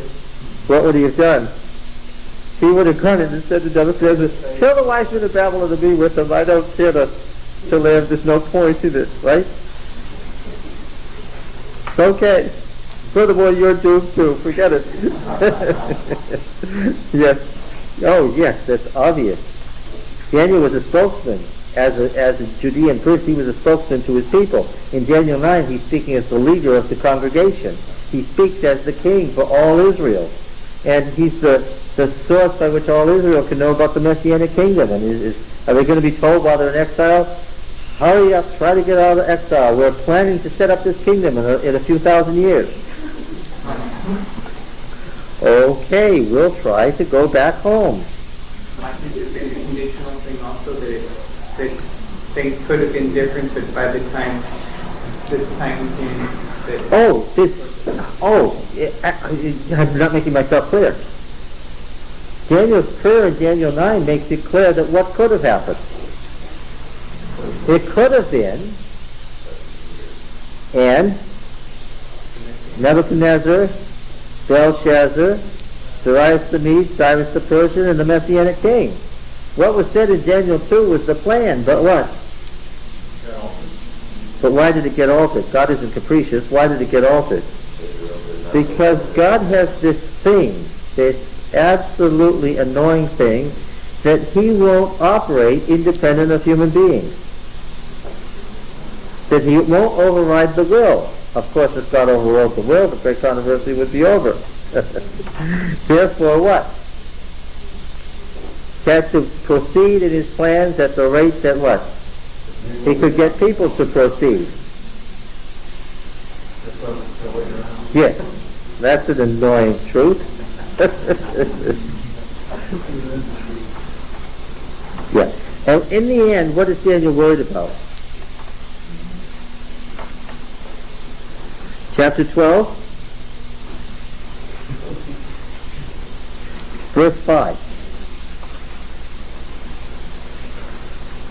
I, Daniel, looked, and behold, two others stood, one on this bank of the stream and one on that bank of the stream. And I said to the man clothed in linen who was above the waters of the stream, he's got the whole vision of Daniel 10 and 11, the whole history of the 490 years, the whole history of the war of the two empires, the northern empire and the southern empire. Doesn't Daniel know what the northern and the southern empire is? Of course he does. What's the empire to the south? He grew up in Judah. What was always the empire to the south? Egypt. Is it Egypt in here? Yes, it says the king of the north will invade the king of the south, and the land of Egypt will not escape. Is there any mystery about that? What's the kingdom of the south in Daniel 11? It's Egypt. It says so. Well, what's the kingdom of the north? Where were these people coming from when they were coming down to Jerusalem from the north? Well, they were coming from around the Fertile Crescent. They were coming from the Tigris-Euphrates Valley. The king of the north was Babylon. The king of the north was Assyria. The king of the north was whoever was coming from the north. Yes. Yeah, whoever came from the north. Yeah. Well, of course, in Jesus' day, it was the Romans. What does Daniel want to know? I said to the man clothed in linen who was above the waters of the stream, how long shall it be to the end of these wonders? How long has he been asking this question? 40 years, 50 years. The man clothed in linen who was above the waters of the stream raised his right hand, his left hand toward heaven, and I heard him swear by him who lives forever that it would be for a time and 2 times and half a time, and that when the shattering of the power of the holy people comes to an end, all these things would be accomplished. I heard, but I did not understand.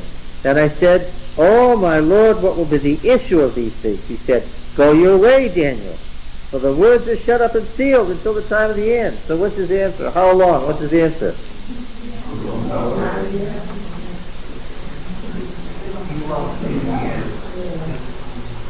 You'll stand in your lot and place at the appointed time. You'll be there. But when, Daniel said, what's the answer? You're not going to be told.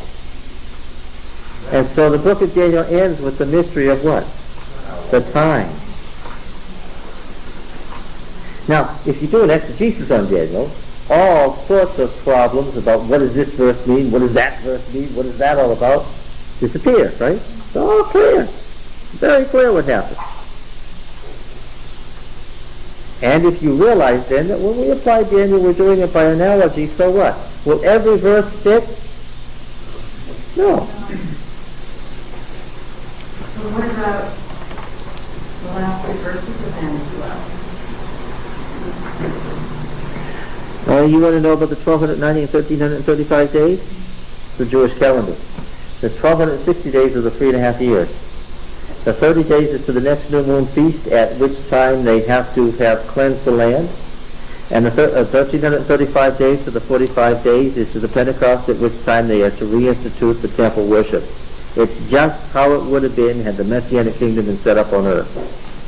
That's an exegesis. Yes, that's an exegesis. What is the beyond that? I mean, how does that apply to us? Oh, and analogically, what is that period of time? That's the millennium.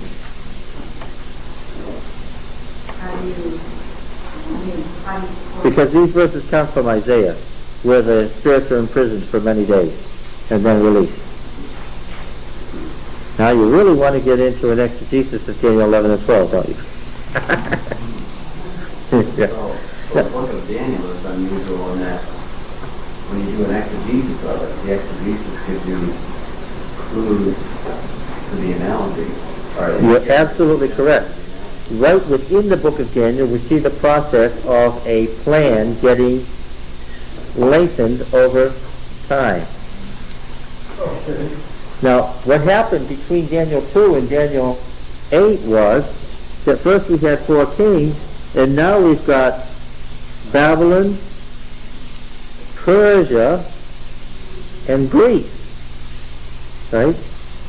By Daniel 8, we already have it lengthened out so we've got 3 world empires, and then after them, somebody else is coming.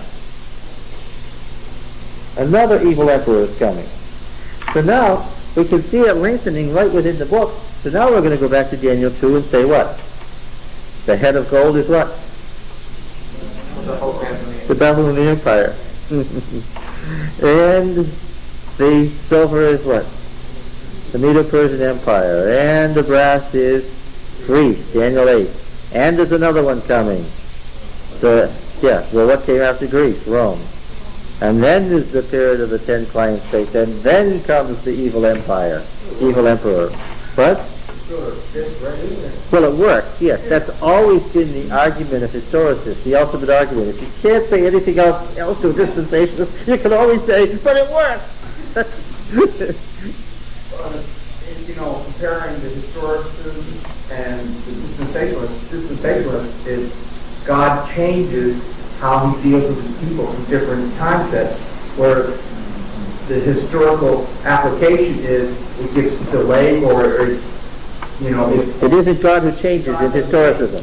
It isn't God that changes in historicism. What is it? It's man's response that fails. In other words, the Jew that has fixed themselves up, gotten their act together like God intended during the 70 years, that would have been it. We would have ended there. The big issue that Desmond Ford said was, look, this investigative judgment business, it can't be true because the world could have ended in the first century. All the apostles were looking for the second coming of Christ in the first century. And what would you say to that? Yeah, that's true. What does that have to do with the investigative judgment as the correct biblical doctrine? Nothing. That's true. Of course the world could have ended the first century. Of course Christ could have come then. In other words, at any point in time when God's plan had been fulfilled, the end would have come. Yes. And there were many points at which that could have happened. There was a point in Adventism when that could have happened. Not the least of which was 1844. Yes, and another one in 1888.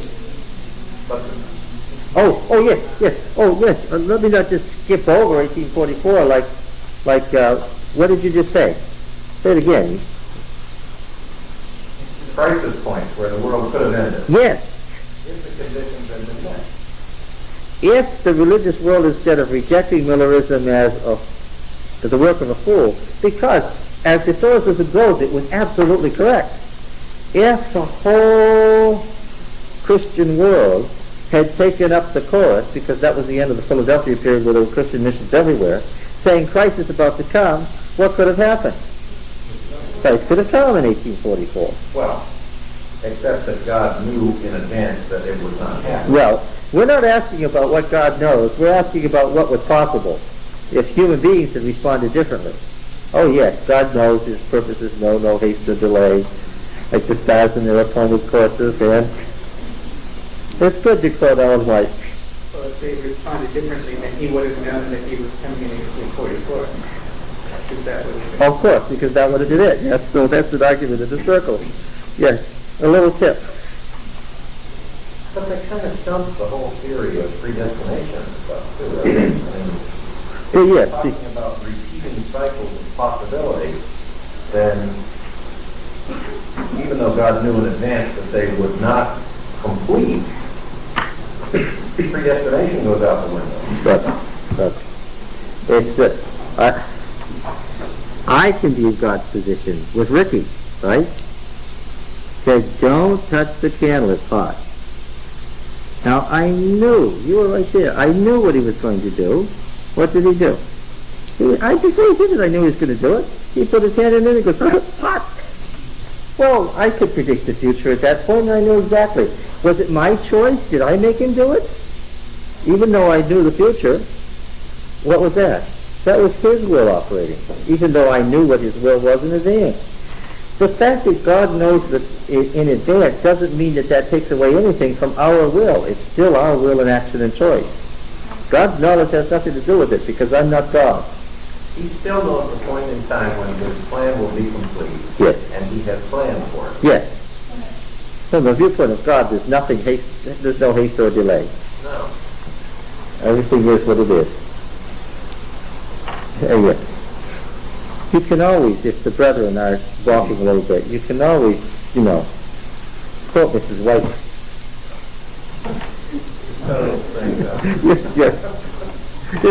Yes. If nothing else works, quote Mrs. White. As I said before, she's not here to know what you're doing.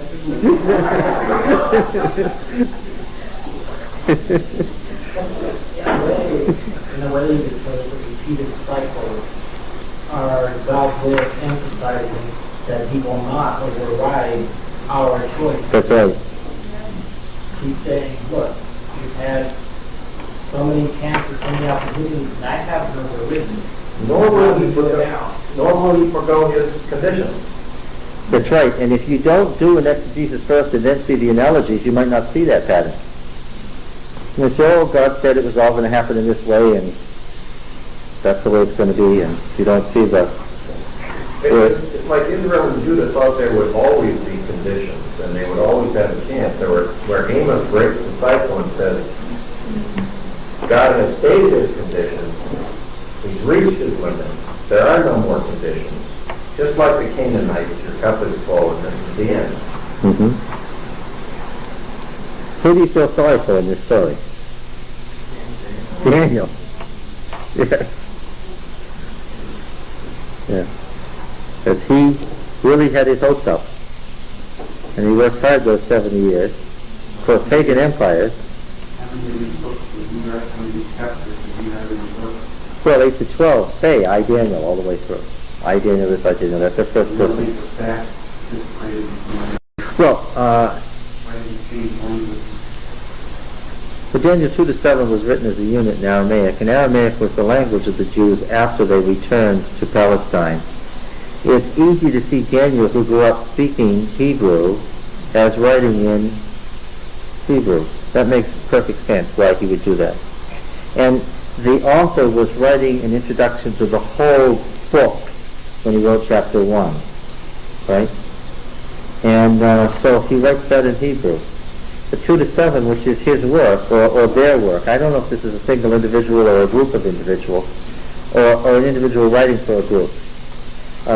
Might be more correct to say it was an individual writing for a group, Daniel's disciples. He wrote Daniel 2 to 7, which is this chiasm, all in Aramaic. But naturally he left Daniel's words in Hebrew. The other sacred writings were written in Hebrew. Now, the book of Daniel, of course, was in great disfavor, and we don't see copies of it multiplied till the Maccabean War. Why? The Jews interpreted it to be a promise that the Messianic kingdom, what? Another Jeremiah. Yeah. Would be established in writing. It failed. Yes, and so when there was no Jewish kingdom on the horizon, what happened to the prophecies of Daniel? Yeah. But then, when they got into the Maccabean War and they were fighting Antiochus Epiphanes, and they were fighting a Greek king from the north, and it looked like they were going to win, what did they do? They dragged out Daniel and said, well, this must be what he was talking about. And thereafter, the book of Daniel, from the time of the Maccabean Wars forward, was in great favor. But of course, you know what the liberal does every time. The liberal takes the date of last used and says what? It's just so predictable. He says, this is the date of origin. You read Daniel 2 to 7, and there's all these Akkadian words and all these Persian words, and you can tell that this is somebody who knows the language of Babylon and knows the language of Persia. There's all these unusual phrases that appear nowhere else in the Bible, and it doesn't mean a thing. The liberal says some Jew wrote it in the 2nd century in Palestine during the Maccabean War. What a brilliant man. He dug up the Akkadian language that had been dead for centuries and wrote in it. Maybe he was a miraculous writer too. Isn't that precisely what Joseph Smith allegedly did, right? Almost contemporary of our life, using King James language to write. Yes. Well, the problem with, in this case was that Joseph Smith was writing in English with King James English, but the author of Daniel uses Akkadian and Persian in a knowledgeable way that indicates you're in the Persian period and not very far removed from Babylon, because the language of Babylon is still alive in his writings. Okay? It seems to me there's still the issue of who can really apply the historical method in a reliable way. I mean, it's clear that another inspired person could draw analogies, but, if just some average church member says, well, I think this is an analogy, and therefore I'm going to make this prediction. In other words, what makes Pat Robertson any different than John Wood? Well, because he's a dispensationalist, of course, so he's not going to make any analogies. He's going to say it all. I've chosen another professor, but I didn't want to slur anyone. At least not on tape. What about William Miller? Would we consider him a prophet? No. So, but yet we say his historical interpretation is valid. Well, why we say it was valid has to do with how we would interpret Revelation, how we would use Revelation's interpretation of Daniel. And I think we can show that he wasn't far removed from what you can derive from the Bible directly. But that's another long story. Yes? Getting back to Daniel 9, I do have a couple of questions. Like the description of the two people, or the person he was talking to, you say that it is the high priestly vote. Well, I said that about chapter 10. I didn't say that about 9. Oh, 10. Either one. I don't care. Well, they're different, 9 and 10. I care. So what I'm saying is that, okay, if we have this person dressed as a high priest in Daniel's time, and then we come and say that Christ didn't enter his high priestly ministry until after he ascended. Like Paul said, he entered with his blood. How do you make the two fit? You don't think there was a heavenly high priest before the incarnation? What I'm saying is, if Christ is the heavenly priest, and the only heavenly priest, and he entered in after, with his blood, after his sacrifice, then who was the high priest that came down, and who was Michael that stayed behind fighting the urging prince while this high priest came to talk with Daniel? No. The vision of the high priest is what he sees, and then the angel comes to talk to Daniel. It's not the high priest speaking here. It's why do I think it's Gabriel? Why do I think it's Gabriel? Speaking in prayer, even the man Gabriel was. Oh, in the vision of the yeah, okay. 9:21. Yeah. So you have a change in speakers at verse 10:10. He sees the vision.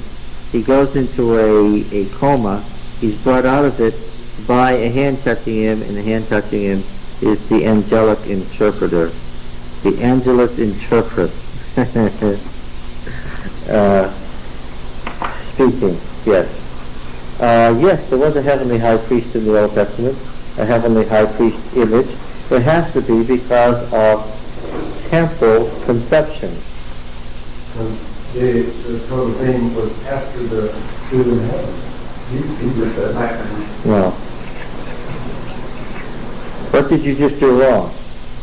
First of all, we will not allow you to take the Neoplatonic stuff in Hebrews and apply it to us. Well, I know that. So you can't take it back and apply it to the Old Testament time.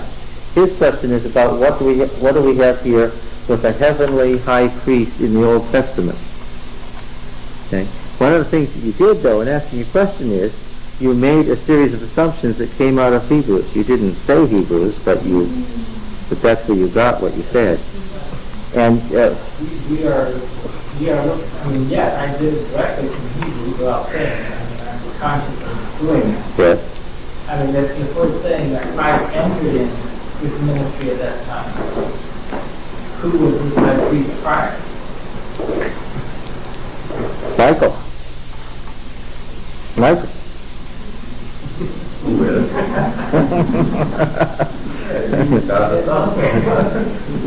Yeah, we would say the second person of the Godhead.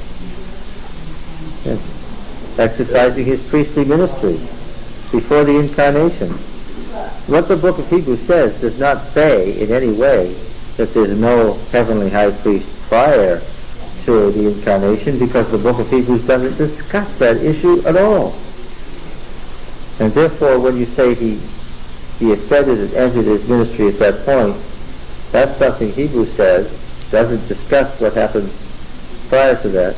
Yeah, but the whole discussion in Hebrews there is saying, well, all this earthly ministry wasn't really as efficacious as what is going to go on now. I mean, this is the new ministry, it's better. So, let's leave off the old and go to you, like if, this is one and that's the other. When you spell Plato, when we do an exegesis of Hebrews, we will talk about Neoplatonic thought, and we'll talk about what happens when a New Testament writer quotes Philo-Judaeus on the meaning of the temple. If you're asking an exegetical question about Hebrews, it's quite complicated. What? All we have to do is Deuteronomy, and then we'll be right there. Yeah, I was going to comment back a while ago in the book of Joshua, like in chapter 5, I would seize the man standing with the sword and asked, who are you? And he says, I'm the commander of the army of the Lord. Like a parallel person being to Joshua.